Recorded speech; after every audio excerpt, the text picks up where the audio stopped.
సమాజంలో అనేక వింతలు ఆశ్చర్యాన్ని కలిగించే ఘటనలు చోటు చేసుకుంటూనే ఉంటాయి. ముఖ్యంగా హత్యలు, ఆత్మహత్యలకు సంబంధించి కొన్ని సంఘటనలు ఆలస్యంగా వెలుగులోకి వస్తూ ఉంటాయి. అలా బయట ప్రపంచానికి తెలిసేలోపు చనిపోయిన వారి అస్థిపంజరాలు కనిపిస్తూ ఉంటాయి. కారణం ఏదైనప్పటికీ చాలా కేసులు మిస్టరీగా మిగిలిపోతూ ఉంటాయి. తాజాగా కర్ణాటకలో వళ్ళు గగుర్లు పుట్టించే సంఘటన ఒకటి చోటు చేసుకుంది. ఒక పాతబడిన ఇంట్లో అస్థిపంజరాల అవశేషాలు బయటపడ్డాయి. దీంతో ఈ ఘటన స్థానికంగా సంచలనంగా మారింది. కర్ణాటక రాష్ట్రం చిత్రదుర్గ జిల్లాలోని ఓ ప్రాంతంలోని ఓ పాడుబడ్డ ఇంట్లో 5 అస్థిపంజరాల అవశేషాలు బయటపడ్డాయి.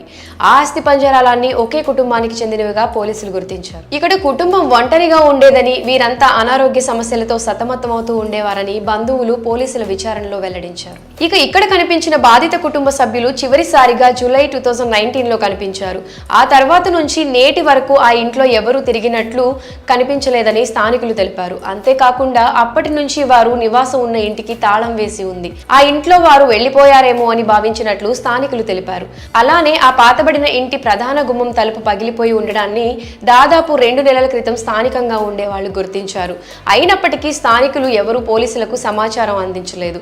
అయితే తాజాగా ఈ ఘటనపై పోలీసులకు సమాచారం అందింది. బాధిత ఇంట్లో పలు అనుమానాస్పద అంశాలు, వస్తువులు కనిపించాయని పోలీసులు పేర్కొన్నారు.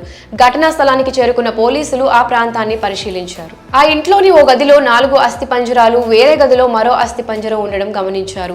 4 అస్థిపంజరాల్లో మంచంపై 2, నేలపై 2 ఉన్నట్లు పోలీసులు గుర్తించారు. సమాచారం అందించడంతో forensic science laboratories team, science of crime officers టీంలు ఘటనా స్థలానికి చేరుకున్నాయి. అంతేకాక ఆ బృందాలు సాక్ష్యాలను సేకరించాయి. ఆ ఇంట్లో ఎవరూ వెళ్లకుండా చుట్టూ భద్రతను కట్టుదిట్టం చేశారు. కొన్ని క్షణాల్లో దర్యాప్తు చేపడతామని పోలీసులు కూడా చెప్పారు. ఇలా ఒకేసారి 5 అస్థిపంజరాలు బయటపడడంతో స్థానికులు భయాందోళనకు గురయ్యారు. మరి ఈ సంచలన ఘటన